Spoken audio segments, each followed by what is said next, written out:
Thank you, General Eaton. Thank you, Vote Vets, for hosting us today. And thank you for joining us for a very important conversation I've been looking forward to.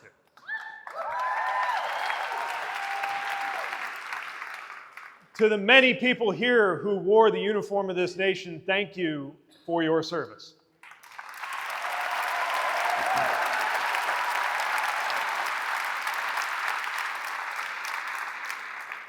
And to every one of you who chose to be here this evening, I know you got a lot on your plate, a lot you could be doing. I can't thank you enough for joining me for this conversation. It feels really good to be back in Iowa.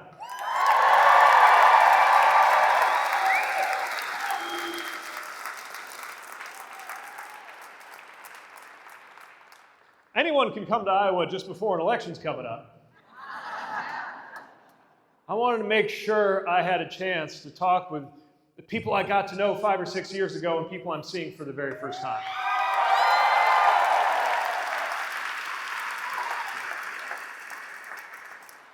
Last time I was in Iowa, last time I was in Cedar Rapids, I was in my previous capacity as secretary bringing a few $1 million from the Biden infrastructure plan to fix up your airport.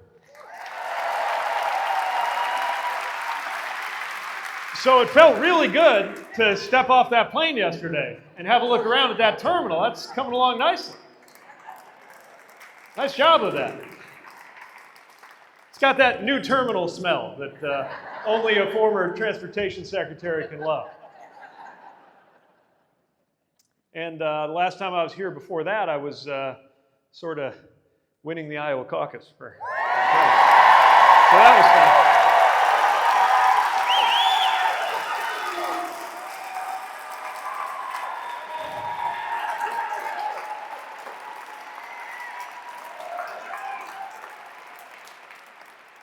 So thanks for that, too.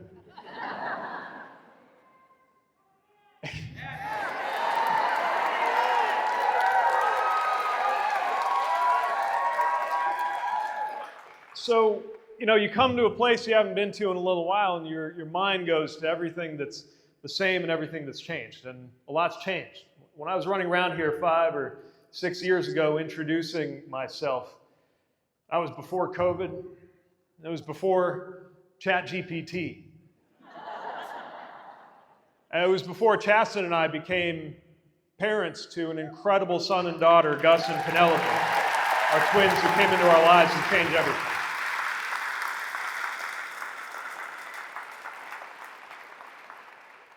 Other things haven't changed so much, including the fundamental importance and crisis of trust in our society and in our country.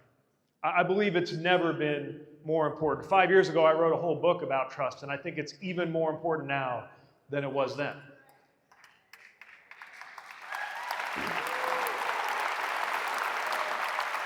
And that's part of why I wanted to be in Iowa in a room filled with veterans, because you know a thing or two about trust. You know what it means to trust somebody with your life, even if you just met them, because you have been in situations where there is no alternative. You know what it means to earn trust, because you have raised your right hand and pledged your very life to the preservation of our republic. So we're going to need you. And we're going to need everybody in this community and every community who recognizes the fundamental nature of this country and the fact that it is facing its most profound test in generations. We are being tested on nothing less than whether the United States of America is, in fact, the freedom-loving people that we believe and know ourselves to be. Let us meet that test.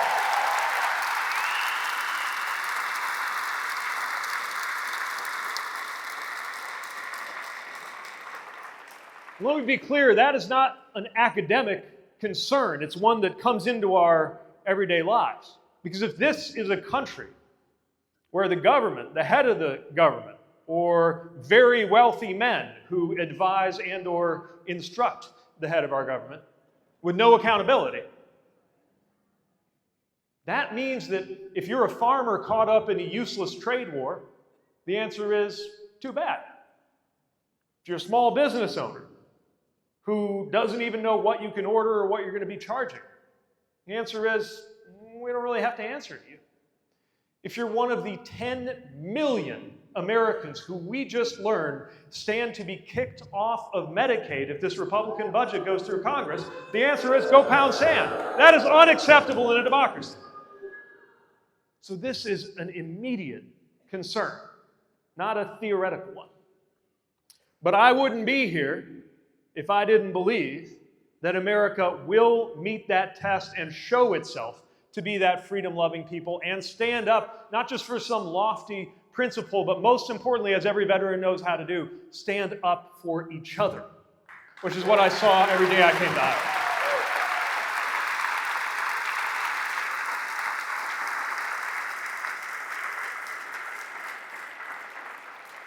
That means recognizing what we must stand up against and, just as importantly, being clear about what we're for. Even in this moment when opposition to the abuses coming out of Washington has never mattered more, this isn't just about what we are trying to block. It's about what we are determined to build. It's about what could be better, what will be better, if we follow the guiding lights of this country. And another thing that hasn't changed from when I was running around here 5 or 6 years ago is that I believe that rests on the principles of freedom, security, and democracy, correctly understood.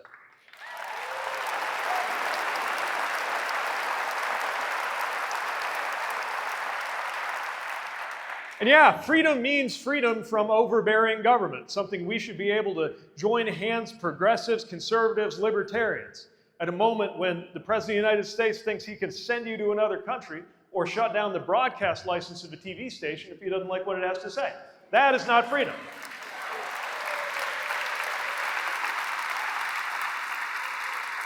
We have lost some freedoms in this country during this administration and the previous Trump administration. But we will not rest until we have restored freedoms like a woman's right to choose.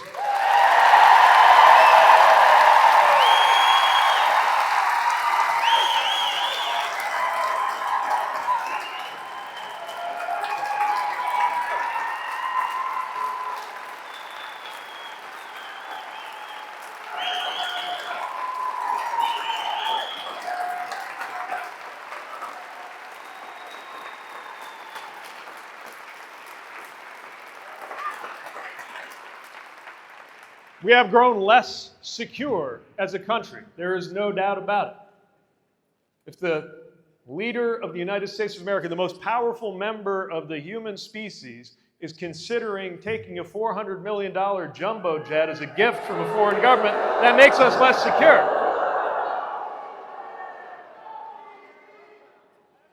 If the Secretary of Defense can randomly text highly sensitive classified information to some dude on his phone, we are less secure. But just as importantly, we could be more secure.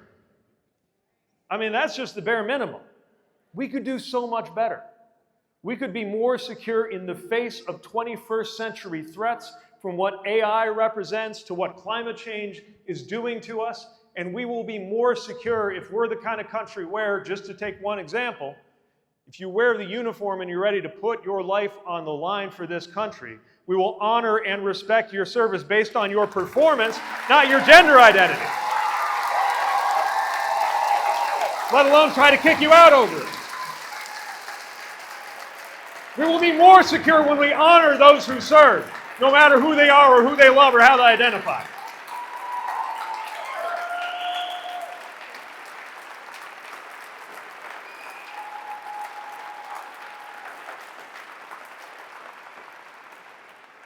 And democracy.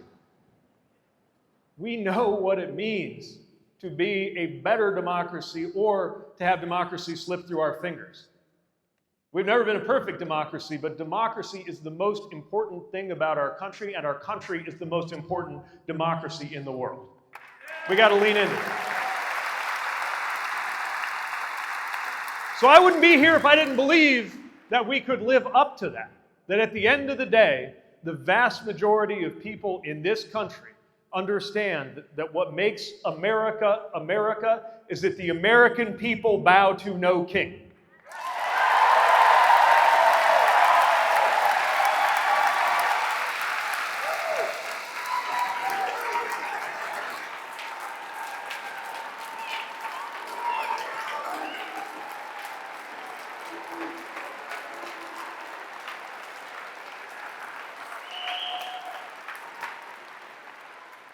So we got some work to do.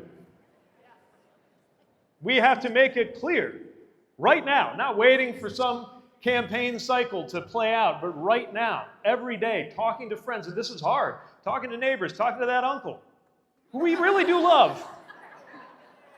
But he's believing all the stuff he's seeing on Instagram, and we got to talk. It's talking to each other. And yes, it means getting the attention of your elected officials about the policies that they are allowing to go through. If we do that right, we're going to make ourselves proud of this now very difficult, very painful time in our country. A couple days ago, I was driving our son and daughter back from school, and we passed a supermarket near our house, which has a flagpole. And my daughter pointed to it. She said, "Papa, American flag," which I thought was really cool for a 3-year-old. And we started talking about it. I said, "Yeah, you're right, that's an American flag." I said, "Guess what? It has a nickname. It's called the Stars and Stripes, because it's got those white stars and those red and white stripes." She said, "Oh, what else is it called?" I was like, well, it's called Old Glory. This is the tradition of that flag as a battle flag in important moments in our country's story. She said, "Oh, what else is it called?" Stars and Stripes, I already said that one. Star Spangled Banner. It's called that because there's a song about it. I said, "Oh, what else is it called?" You ever talk to a 3-year-old? I was out of nicknames by then. But I got to thinking, she knows what the flag is, but she doesn't yet know what it represents, what it means to all of us, what it meant to me.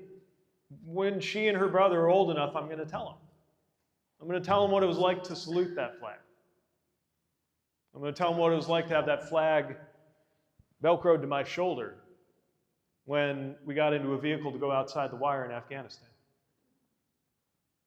I'm going to tell her and her brother one day what it felt like that handful of times that, as an officer, I had the solemn ceremonial duty of taking that flag and handing it to somebody and saying, "On behalf of the President of the United States, the Department of the Navy, and a grateful nation, I present you with this flag as a symbol of our appreciation for your loved ones' faithful and honorable service." One day I'll tell her that too. But before they're old enough for me to lay anything that heavy on them, I'll tell them about the values that that flag represents, the story, the incredibly rich and inspiring, and yes, very, very complicated story of everything that has happened under that flag and in the name of that flag. And I'll tell them about how what made America and makes America great is not something that we dust off by saying the word again. What makes America great is its ability to wrestle with its darkest demons and come out stronger and better for it.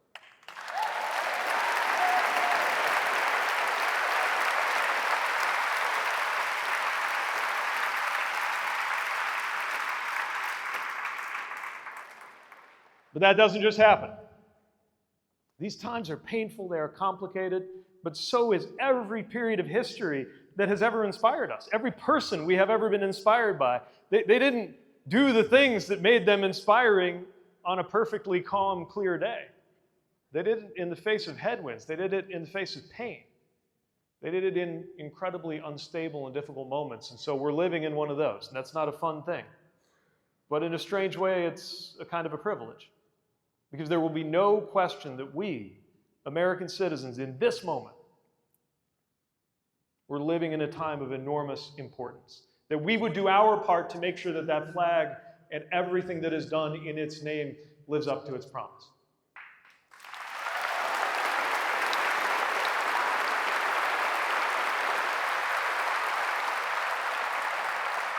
That's the job of every soldier, sailor, airman, and Marine, but it's also the job of every citizen. And citizenship plays out in so many ways, and this is one of them. So I'm excited to have a conversation with you. And with that, here endeth the monologue. The mics are going to go around, and I can't wait to talk to you about whatever's on your mind. Thanks again for coming.